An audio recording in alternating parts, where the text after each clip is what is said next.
Hey, what's going on? It's Out of My Mouth Flores here, CEO and founder of the Business Club Academy, and I've been able to help people all across the country build online businesses completely from scratch and launch them into the marketplace. And I've been so grateful to be able to learn a lot from different mistakes people have made and be able to see what people do to become successful. And so I want to be able to share some with you that I think has been taught all wrong, and that is identify your why, and then you will be successful.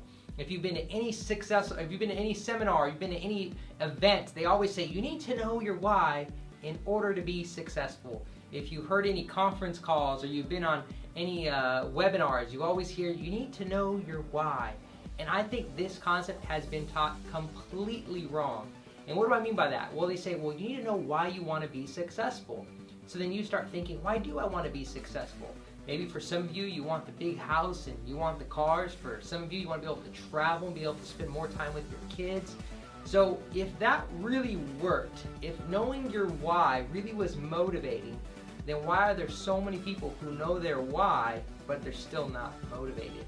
Well, here's the answer, is because it's the wrong why. The why that you should be identifying is not what you want. That's only half of it.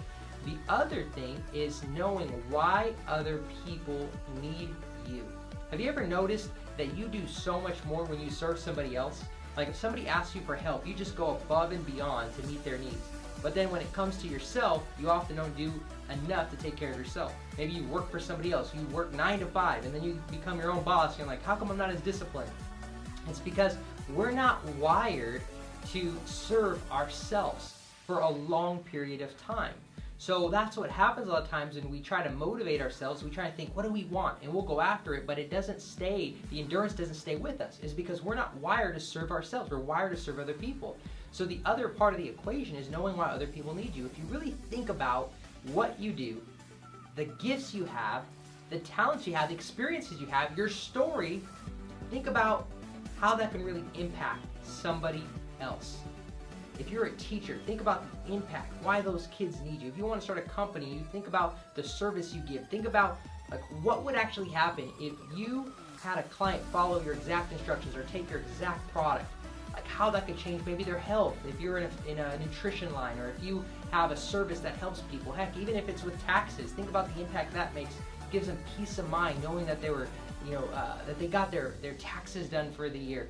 The impact that you're making and thinking about how you can serve more people or serve people in a greater way now gives you purpose beyond yourself, and that purpose is what pulls you to where you want to be. So it's no longer about the traditional why you want to be successful, it's why others need you. And I believe the ultimate purpose in all this, if you really want ultimate motivation and really something to pull you to become successful, I think that the next step is even understanding why God wants you to be successful. And that's to me the ultimate revelation that you can have, because when you understand why the creator of the heavens and the earth designed you and given you the gifts that you have and the story you have, and knowing why he wants you to be successful, now you're really unlocking a lot of those fears and setbacks and things, because you know the purpose that he has for you is greater than your own, and you're just going to have it thrive, pull you forward. If you can help serve other people with your gifts, your story, your experiences, and you're able to help them through the problem they're going through, you can make a big impact. And when you realize the pain and the problems that other people are going through, and that you really are needed, you have this accountability and this obligation within you to go out and make a great impact. And as you serve them, it creates more meaning for your life. You're able to make greater impact, and you're pulled towards that vision. And you know what happens? The cars, the houses, everything else is a byproduct of going out to serve other people. So with that being said, think about what that is for you. Think about the impact you make. Think about how you could transform somebody's life with your gifts and your story, and then write that down. And then think about what you want out of life as well, and put that on the shelf. But really make your mission to impact people. And when you do, you're going to unlock something that allows you to get breakthrough. It's going to be easier to break past your fears, break past those circumstances, because you do have a message, you do have gifts, and you do have a story that can impact somebody else. And at the end of the day, life's not about us, it's about serving other people.